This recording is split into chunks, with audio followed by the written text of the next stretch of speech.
The persecution suffered by Cardinal Pell is the same persecution of Christians that recurs throughout history in different guises. If you are looking for consolation in the distress of our time and want to assure yourself in Christ's word, do not be afraid, I have overcome the world. On January the 9th, at the chapel of Our Lady of Pompeii, Queen of the Holy Rosary, at Rome's Domus Australia, a Requiem Mass for the repose of the soul of His Eminence Cardinal George Pell was celebrated. Cardinal Gerhard Ludwig Müller, Prefect Emeritus of the Congregation for the Doctrine of the Faith, was the principal celebrant. Cardinal George Pell, Prefect Emeritus of the Vatican's Secretariat for the Economy, died on Tuesday, January the 10th, 2023, at the age of 81. The Australian prelate suffered a cardiac arrest. A towering figure of the Church, both physically and intellectually, Pell served for many years as Archbishop of Melbourne and then Sydney, before Pope Francis appointed him to lead the Vatican's Economy Department in 2014. Our brother George Pell, born into a Christian family on June 8, 1941, amidst the Second World War. Cardinal Pell was ordained a priest in 1966.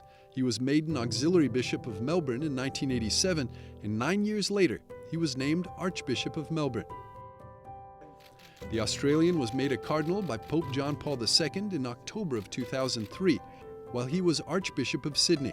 10 years later, Pope Francis appointed Pell a member of his Council of Cardinals, and the year after, he put him in charge of Vatican finances.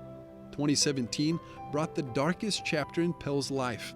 Accused by a single witness of abuse, he faced a harrowing trial, was convicted, and spent 404 days in an Australian prison, mostly in solitary confinement. He was finally acquitted of all charges in 2019 with a unanimous decision by Australia's highest court. Cardinal Pell was a regular on EWTN and even celebrated Mass on the anniversary of Mother Angelica's death in Rome. Mother Angelica moved mountains. She was a strong woman.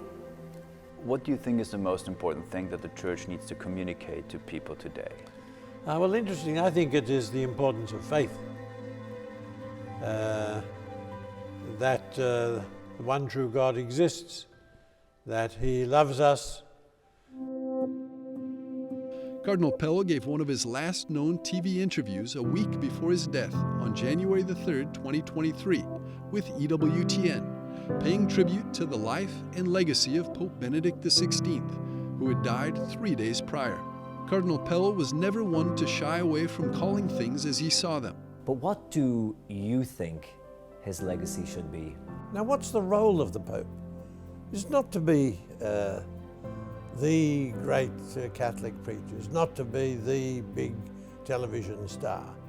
Most popes in history had nothing like the theatrical and public leadership capacities of John Paul II. The Pope has a scriptural role. He's the man of rock. He's the successor of Peter. He's the foundation of the Church.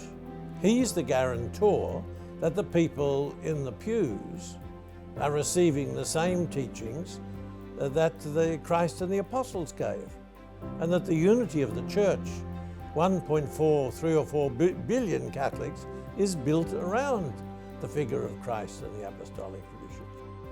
Cardinal Pell's impact in Australia is still present today, despite the years he lived in Rome away from his country. I think that his legacy needs to be correctly remembered.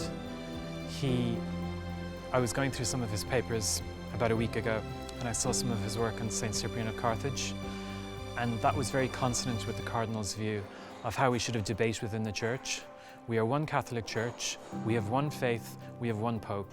One. We're one people. If we stand together, we're strong. If we're divided, we're weak.